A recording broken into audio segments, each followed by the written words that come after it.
My name is Robert Williams. I'm 72 years old and retired for the past 5 years. I live in a modest apartment in downtown Philadelphia, where I've been living alone since my wife Margaret passed away 3 years ago. It was right after her departure that I met Buster, my grey schnauzer, who I now consider my best friend and most faithful companion. I remember perfectly the day I brought him home. It was a rainy March morning, typical of Philadelphia's unpredictable spring weather, when I visited the Paubuez shelter looking for a little dog to keep me company. Among so many abandoned animals, there was a medium-sized schnauzer, about 2 years old, who seemed to observe me with a peculiar intelligence in his brown eyes. The volunteer told me he had been surrendered by a family that moved overseas and couldn't take him along. "This one here is special, Mr. Williams," said the young woman, opening the kennel door. "He seems to understand everything you say to him." As soon as I crouched down to greet him, Buster came directly toward me, placed his front paws on my knees, and looked at me with an expression I interpreted as a silent plea, "Take me home." At that exact moment, I knew we were meant for each other. If you're enjoying this story, don't forget to subscribe to the channel and hit the notification bell so you won't miss the upcoming chapters. The first few months were a period of mutual adaptation. I needed to learn how to care for a pet again. It had been decades since I'd had a dog, and Buster needed to get used to his new routine and environment. My apartment is small, but it has a decent-sized balcony where he likes to lie down and watch the street activity below. My routine has always been very structured, a reflection of 40 years working as a supervisor at an auto parts factory. I wake up at 6 a.m. to take my blood pressure and diabetes medications, have breakfast at 7, eat lunch punctually at noon, and at 6 p.m. I go for a walk around the neighborhood, doctor's orders to keep my circulation active and control my blood sugar. Buster quickly integrated into this routine. In the first few days, I would wake him up with me, give him his kibble at the same time as my breakfast, and he would accompany me on evening walks. I noticed he was an extremely observant and intelligent dog. He would watch me intently when I organized my pills in the medication organizer, seemed to understand when I picked up his leash hanging by the door, and always knew when it was mealtime. What began to catch my attention was his punctuality. Even on weekends, when I tended to relax the schedule a bit, Buster maintained impressive regularity. If I was slow to wake up, he would come to my bed and gently place his paws on the mattress, looking directly at me with an expression that seemed to say, "It's time, Robert." During the first few weeks, I thought it was just coincidence, or that he was following some external signal I wasn't perceiving. But gradually I began to notice that his precision was almost frightening. He never came too early or too late, always exactly at the right moment. The first time I was truly impressed was on a cloudy Sunday morning, when I woke up naturally and looked at the clock. It was exactly 6 a.m. Buster was sitting beside my bed with that upright posture characteristic of schnauzers, just watching me in silence. He hadn't barked, hadn't made any noise at all. He was simply there, waiting for me to wake up to take my medications. "How do you know what time it is, boy?" I asked, scratching behind his ears. He tilted his head to the side, as if trying to understand my question, and wagged his tail. Don't forget to subscribe to the channel to follow how this incredible story unfolds. As the months passed, our routine became even more solid. Buster developed a surprising ability to anticipate each moment of the day.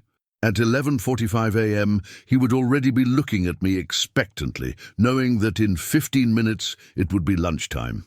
At 5:50 p.m., he would go to the door and sit beside the leash, awaiting our daily walk. I began testing his precision more systematically. I hid all the clocks in the house that might be within his visual reach. I closed the curtains so he couldn't use the sun's position as a reference. Even so, he continued to hit the times with minimal margin of error. My daughter Susan, who lives in Boston and visits me every 2 weeks, became intrigued when I told her about Buster's behavior. As a biology teacher, she's always been interested in animal behavior. "Dad, dogs have a very developed internal clock," she explained during one of her visits. They can perceive subtle variations in light, temperature changes, environmental sounds that repeat at specific times. It's possible that Buster is picking up signals that you don't even notice. It made sense, but I was still impressed by his precision. It was like he had a Swiss chronometer implanted in his brain. One morning, I decided to conduct a more rigorous test.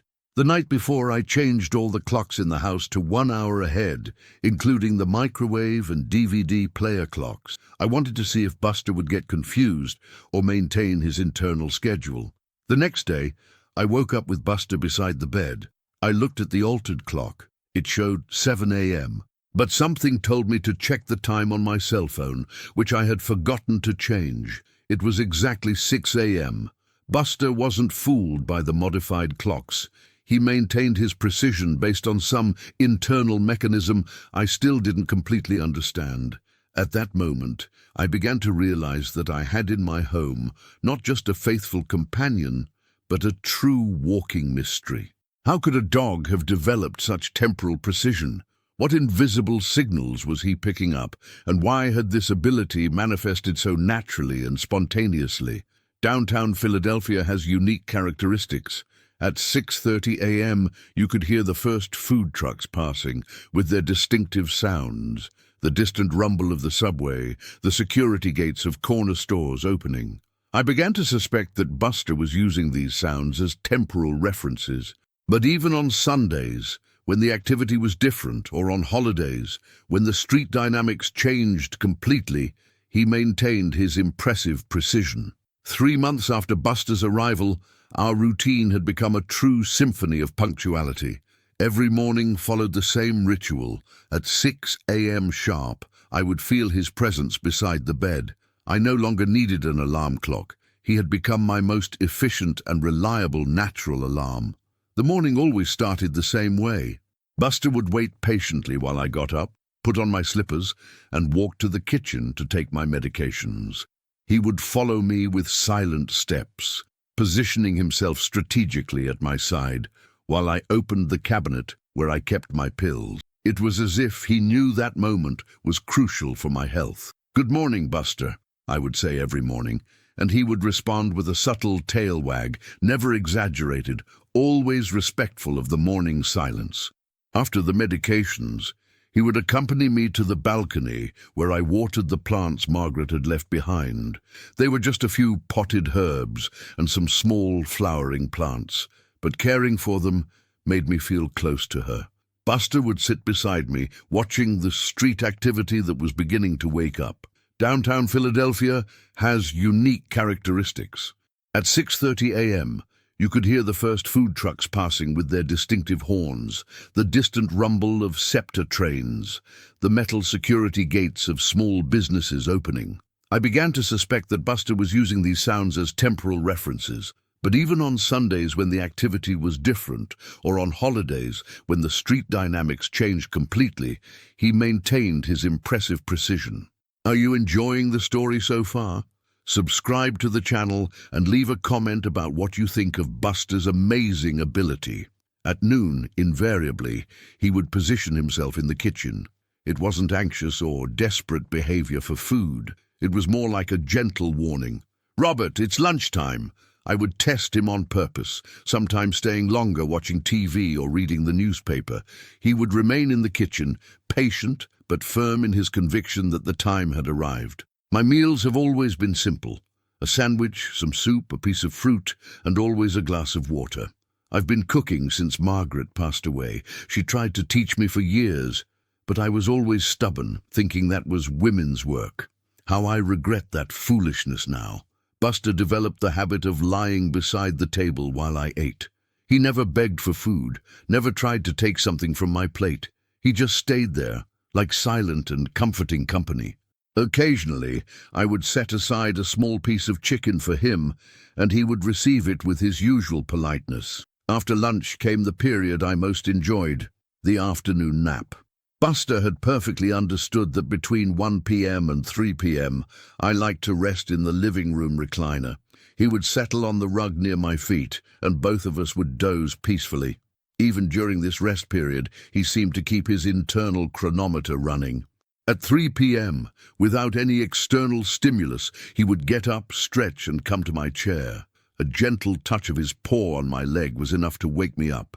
It was his way of saying, "Nap time is over, Robert. Let's get back to activities." The afternoon period was usually dedicated to small household tasks, reading or television.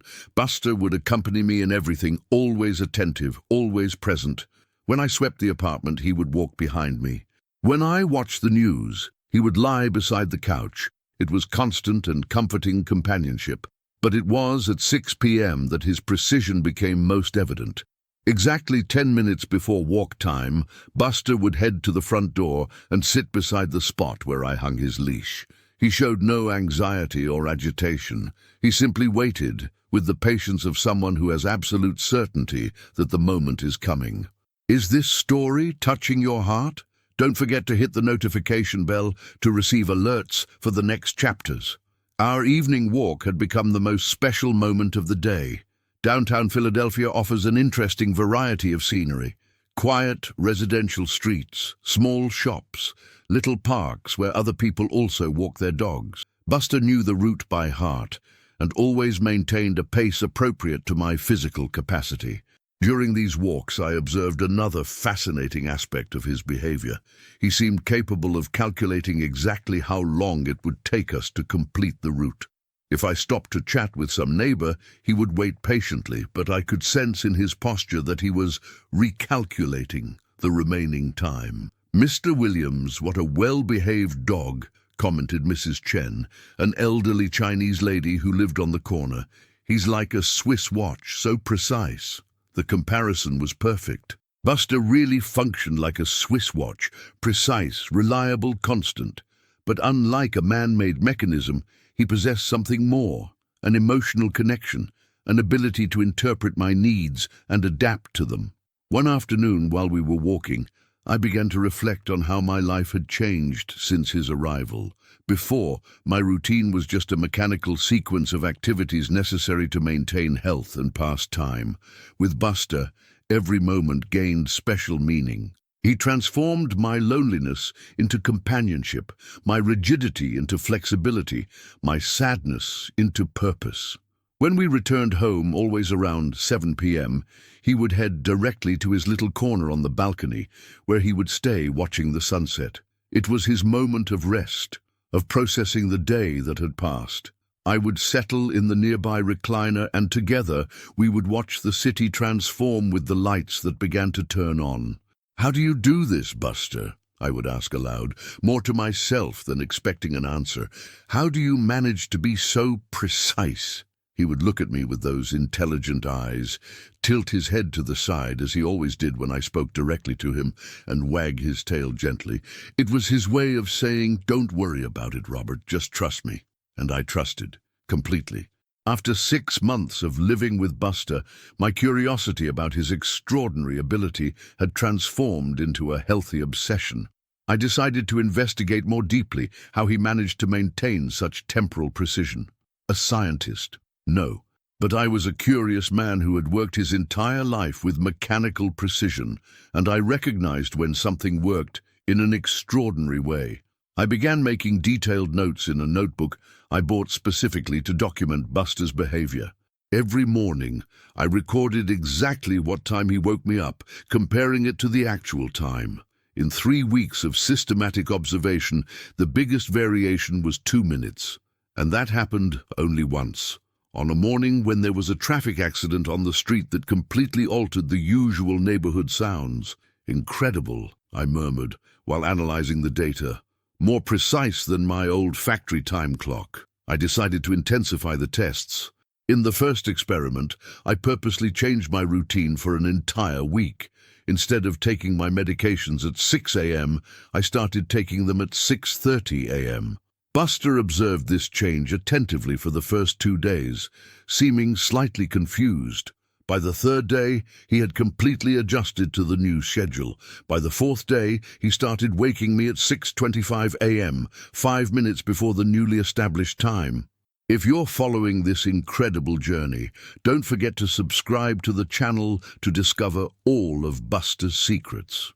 You adapt to my schedules, I concluded, making another notation. It's not that you have a fixed internal schedule.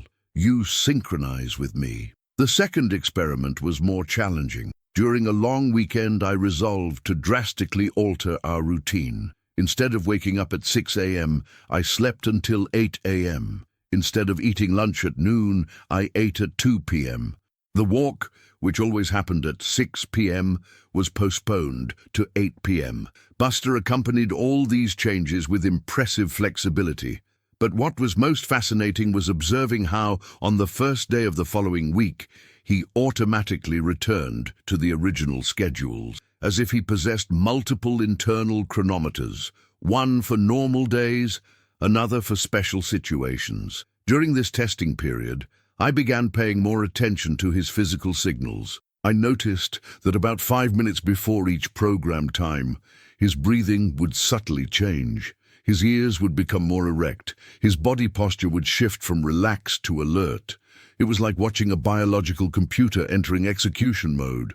My daughter Susan came to visit me right during this experimental phase. She brought with her some books about animal behavior that she had borrowed from the university library where she taught. "Dad, I found some interesting information," she said, opening one of the books on the kitchen table. "Dogs have a brain structure called the suprachiasmatic nucleus, which regulates circadian rhythms.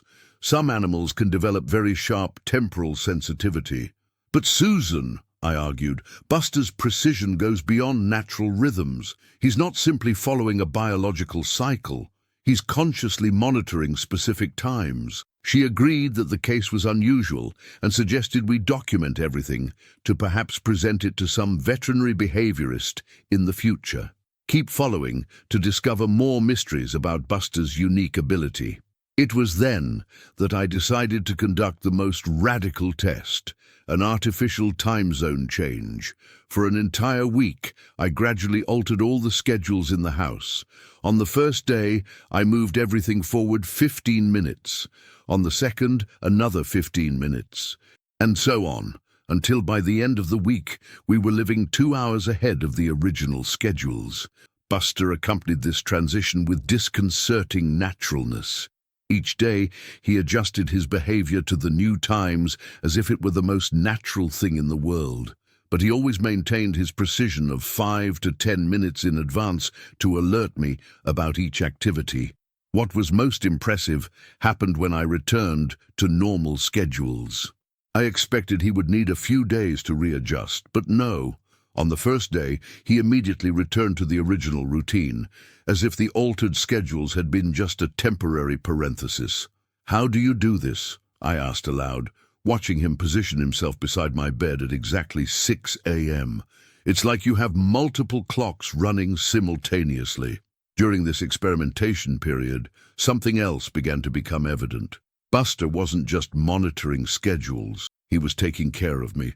Each of his alerts corresponded to something important for my health and well-being. The medications at 6 a.m. to keep my blood pressure controlled, lunch at noon to regulate blood sugar, the walk at 6 p.m. to exercise body and mind. He had become more than a pet. He was my personal health assistant, my routine companion, my temporal guardian. One morning, while having breakfast and watching Buster in his usual position on the balcony, I had an epiphany. Maybe the question wasn't, how does he manage to be so precise, but rather, why does he want to be so precise? The answer, I realized, lay in something I had noticed from the first day. He looked at me with unconditional love. It wasn't just instinct or training. It was devotion. Buster had assumed the mission of caring for me in the best way he knew how. And if that meant developing extraordinary temporal ability, then that's what he would do. "You're not just a special dog," I told him that morning. "You're family." He looked at me, tilted his head to the side with that familiar expression of attention, and came to me. He rested his head on my knee and stayed like that, quiet, as if he understood perfectly what I had just discovered. From that moment on, I stopped trying to decipher the mystery of his temporal precision and simply began to be grateful for having him in my life. It was on a Monday morning, 2 months after my experiments with schedules, that I discovered something that would completely change my understanding of Buster. I was organizing some old papers in the bedroom closet when I found a yellowed envelope with documents that Margaret had saved years ago. Inside the envelope, I found my medical records from when I had my first hypoglycemic episode about 4 years ago. Reading through the papers, I remembered how terrifying that period had been, waking up in the middle of the night with cold sweats, tremors, mental confusion.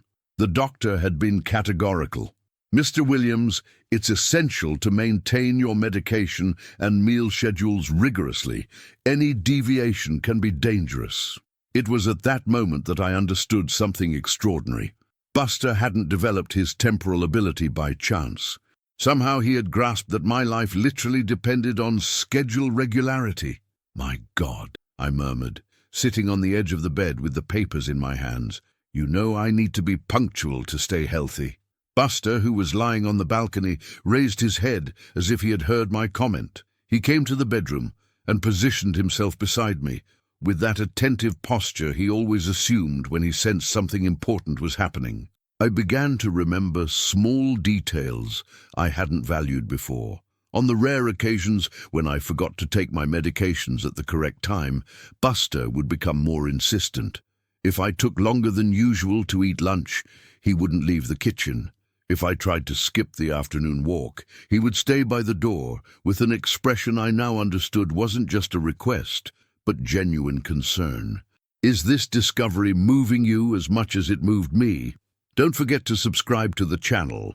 That afternoon, I decided to talk with Dr. Martinez, my cardiologist, about this discovery. He received me in his office at Jefferson Hospital with the genuine interest he always showed for unusual cases. "Doctor, I know this might sound strange, but I need to tell you about my dog." Dr. Martinez, a middle-aged man with gray hair and gold-framed glasses, smiled. "Tell me everything, Mr. Williams. I've seen many unusual things in medicine." I related Buster's behavior in detail, his temporal precision, his ability to monitor my routine. The doctor listened attentively, making some notes. "This is fascinating," he said after hearing the complete account. "There's scientific documentation about dogs that can detect chemical changes in the human body. Some can perceive drops in blood sugar levels. Others identify the onset of epileptic seizures. What your Buster developed seems to be a preventive version of this behavior." "What do you mean, doctor? Instead of waiting for you to show symptoms of hypoglycemia or blood pressure decompensation, he anticipates the situations that can cause these problems. By keeping you rigorously on schedule, he prevents the crises from happening." Dr. Martinez's explanation made perfect sense. Buster wasn't just a walking chronometer.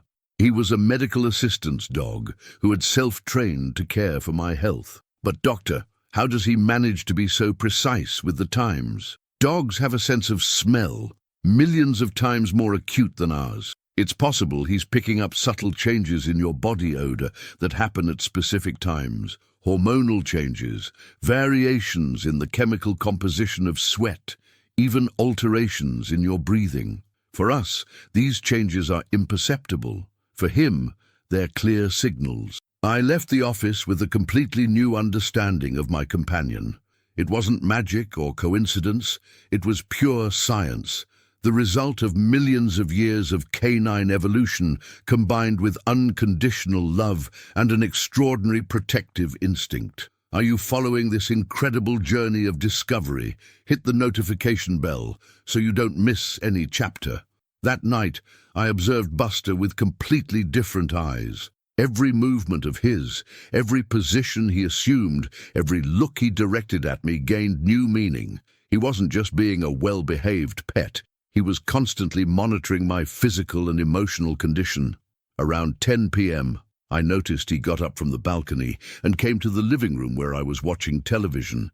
He lay down near my feet and stayed watching me attentively. Initially, I thought he wanted affection, but then I noticed something different in his posture. He was more alert than normal. "What's wrong, boy?" I asked, lowering the TV volume. He continued looking at me with that intense expression. It was then that I realized it was 10:15 p.m., well past my usual bedtime. Since the heart problem, doctors always recommended I maintain regular sleep schedules too. "You want me to go to bed, don't you?" As a response, he got up and walked toward the bedroom, stopping at the door to look at me as if saying, "Come on, it's time." I turned off the television and followed him. While I prepared for bed, he waited patiently, sitting beside the bed. Only when I lay down and turned off the light did he return to his resting place on the balcony. "Incredible," I thought, lying in the darkness. "You're taking care of me 24 hours a day." The next morning at 6 a.m. sharp, I woke up to his silent presence beside the bed. But this time, when I looked at him, I saw much more than a punctual dog. I saw a four-legged angel who had assumed the mission of keeping me alive and healthy. "Thank you, Buster," I said, scratching behind his ears. "Thank you for taking care of me."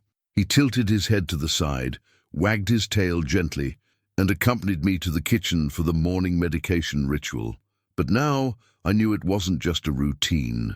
It was an act of love translated into temporal precision. From that day on, our relationship deepened even more. We weren't just a lonely elderly man and his pet. We were a two-member medical team, working together to maintain my health and quality of life. The true test of Buster's extraordinary ability came on a rainy Tuesday in October, when I woke up feeling different. It was something subtle, a sense of uneasiness I couldn't define exactly. The weather was heavy, with that fine, persistent rain typical of Philadelphia's fall, and initially I attributed my discomfort to the barometric change. As always, Buster woke me at 6 a.m. sharp, but there was something different in his behavior. Instead of waiting patiently beside the bed as he usually did, he moved closer, placed his front paws on the mattress, and looked at me with unusual intensity. His brown eyes expressed a concern I had never seen before. "What's wrong, boy?" I asked, sitting on the edge of the bed. He didn't move away as he normally did after waking me. He remained there, vigilant, as if he were assessing my condition. When I got up to go to the kitchen, he followed me more closely than usual, practically glued to my legs. I took my medications from the cabinet and noticed my hands were trembling slightly. Nervousness, I thought, trying to minimize the symptom. But Buster had noticed too. He positioned himself directly in front of me and watched me attentively while I took my blood pressure and diabetes pills. If you're following this exciting story, don't forget to subscribe to the channel to follow the conclusion. At 7:30 a.m. during breakfast, I felt a slight dizziness. I held onto the table by instinct, and immediately Buster got up from his usual position on the kitchen floor. He approached me and pressed his body against my leg, offering physical support.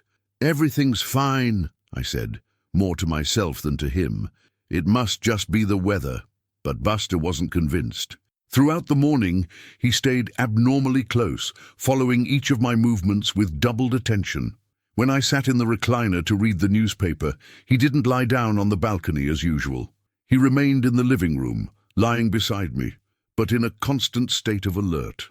Around 10 a.m., I began to feel cold sweats and a sensation of weakness I immediately recognized, hypoglycemia. But there were still 2 hours until lunch. I got up to look for some fruit in the kitchen, but the dizziness returned with more intensity. It was then that Buster did something completely unprecedented. He ran to the front door, returned to where I was, ran to the door again, and repeated this movement several times. He was clearly trying to communicate something urgent to me. "You want to go out?" I asked, confused. He came to me, placed his front paws on my legs, and emitted a low sound, almost a whimper. It wasn't his usual form of communication. It was a sound of urgency, of genuine concern. At that moment I understood what was happening. Buster had detected that something was wrong with me, probably through changes in my body odor or posture, and was trying to alert me to seek help. With difficulty, I picked up the phone and called Susan. "Honey, I think I need to go to the doctor. I'm not feeling well." "I'm leaving Boston right now, Dad. Call Dr. Martinez." You keep following to see how Buster saved my life in this critical moment. While I waited for Susan to arrive and tried to contact the cardiologist, Buster didn't leave my side. When I sat down in the recliner again, he positioned himself so that his body was pressed against my leg.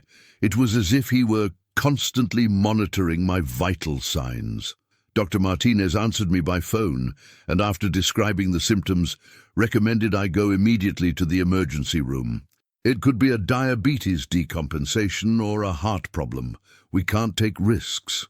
When Susan arrived 2 hours later, she found Buster literally standing guard beside me. He hadn't moved from his position next to the chair, not even to eat or drink water. "Dad, how are you?" she asked, visibly worried. "Better now, but Buster has been watching me since early morning. He was the one who alerted me that something wasn't right.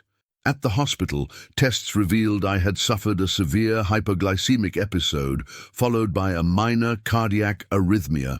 The emergency doctor explained that if I hadn't sought help when I did, I could have fainted or even suffered more serious consequences. You did right to seek help quickly. How did you know you should come?" "It was my dog," I replied, and briefly told about Buster's behavior during the morning. The doctor, a young resident, smiled with skepticism, but Dr. Martinez, who had arrived to examine me, intervened. "Doctor, cases like this are more common than we imagine. There are dogs specifically trained to detect medical crises. The difference here is that this one, self-trained." I remained under observation for a few hours. During all this time, Susan told me that Buster had been extremely agitated at home, walking from one side to another, whining softly, refusing to eat. It was as if he knew I was in danger. When I returned home in the late afternoon, Buster received me with an unusual demonstration of affection for his standards. He jumped, wagged his tail vigorously, and even emitted small barks of joy, something he rarely did. "You saved my life today," I told him, kneeling to receive his affection. "If it weren't for you, I could have ignored the symptoms."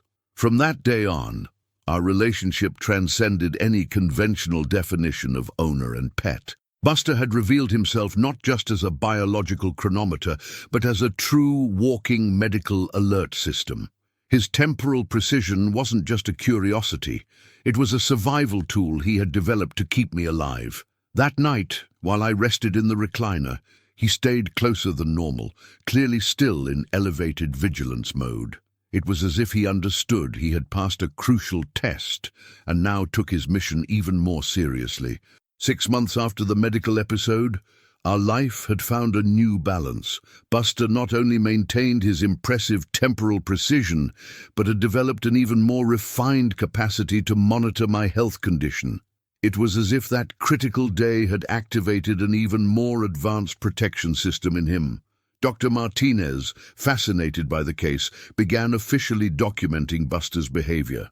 "Mr. Williams, I'm preparing an article for an international veterinary journal. Your case could help other doctors better understand the medical detection capacity of dogs." The news filled me with pride. Buster wasn't just my special companion. He could help other people through the knowledge his story would provide. One December morning, while we had breakfast on the balcony, he with his kibble, I with my oatmeal and coffee, I observed how our routine had become a perfectly synchronized dance. At 6 a.m., he would wake me. At 6:05, I would take my medications.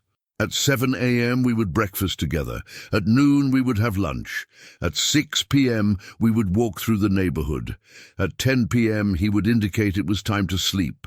But beyond temporal precision, something deeper was happening between us. Buster had become my best friend, my confidant, my guardian. When I felt sad remembering Margaret, he seemed to perceive it and would come lie at my feet. When some bad news in the paper left me worried, he would look at me with those reassuring eyes that seemed to say, "Everything's okay, Robert." This story is reaching its end, but the friendship between Robert and Buster is eternal. Subscribe to the channel for more moving stories. Susan began visiting us more frequently, always impressed with the evolution of our relationship. "Dad, you two are like an elderly couple who have known each other for decades. You know exactly what the other is thinking. She wasn't wrong. We had developed an almost telepathic form of communication. A look from me was enough for him to know if I wanted him to stay nearby or if he could go rest. A movement of his would alert me to any change in our routine or my physical condition.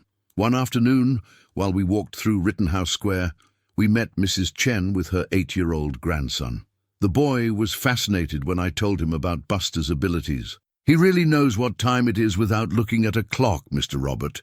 "Not only that," I replied, feeling proud, "he takes care of my health better than any nurse."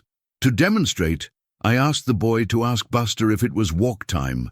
It was exactly 6 p.m. Buster positioned himself beside the boy, looked at me, then at him, and wagged his tail as if confirming, "Yes, it's exactly the right time." The boy was amazed. "That's incredible. How does he do it?" "Love," I replied simply. "He does it out of love." During the walk home, I reflected on that word, love. That's what moved Buster. Not pure instinct, not training, not conditioning. Genuine and unconditional love. He had assumed the responsibility of caring for me in the same way a son cares for an elderly father, or as Margaret cared for me during all our years of marriage. Do you have a special story with your pet? Share it in the comments, and don't forget to subscribe. That evening, while we watched television, he lying at my feet, I settled in the recliner. I began to think about the future. I was 73 years old. Buster was about 3 years old. If everything went well, we would still have many years together. But if something happened to me, who would take care of him? Who would understand his special nature? As if reading my thoughts, he raised his head and looked at me. In that look, I saw all the security in the world. He wasn't worried about the future. He was focused on the present, on the current moment, on the now we shared together. "You taught me something important, Buster," I said aloud. "There's no point in worrying about tomorrow. What matters is taking good care of today." As a response, he got up, came to me, and rested his head on my knee. We stayed like that for a few minutes, in silence, just enjoying each other's company. At 10:10 p.m., as always, he got up and walked to the bedroom door. It was his gentle way of reminding me it was time to sleep. I followed him, grateful to have someone who cared so much about my well-being. While I prepared for bed, I watched him in his resting position on the balcony. Even relaxed, he kept one ear always alert, always ready for any emergency. He was my nighttime guardian, my silent protector. "Thank you, Buster," I whispered before turning off the light, "for everything." In the darkness of the room, I heard a satisfied sigh coming from the balcony. It was his way of saying, "You're welcome, Robert. Sleep well." One last time, if this story touched your heart, subscribe to the channel and share it with other animal lovers. Today, 1 year after that first encounter at the Paws shelter in Philadelphia, I can say with certainty that Buster saved more than my physical health. He saved my soul from loneliness, my heart from despair, my life from abandonment. He transformed a mechanical existence into a journey full of purpose and love. People ask me how he manages to be so precise with schedules without ever looking at a clock. The answer is simple. He doesn't need a clock because he has me as reference.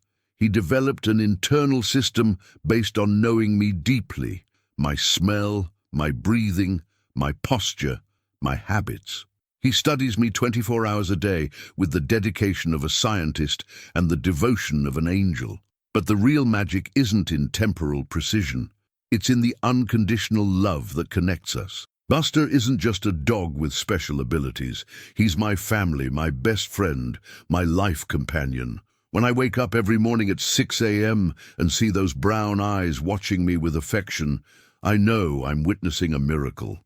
Not the miracle of chronometric precision, but the miracle of pure and true love that transcends species and transforms lives. He taught me that life isn't about counting the minutes that pass, but about making each minute count. And as long as I have health and he has life, we'll continue our perfect temporal dance, caring for each other with the precision that only true love can provide. This is our story. The story of how a grey Schnauzer became the most precise clock and the most loving heart I've ever known. Living proof that angels exist, sometimes have 4 legs, and when they arrive in our lives, they transform every second into a blessing.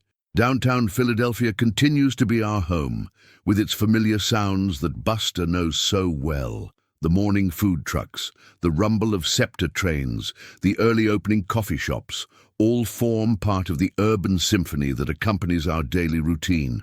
But more than external sounds, I believe Buster is guided by the rhythm of my own heart, by the beats he knows better than I do myself. A few days ago, while we walked through Washington Square Park, an elderly lady approached to admire Buster.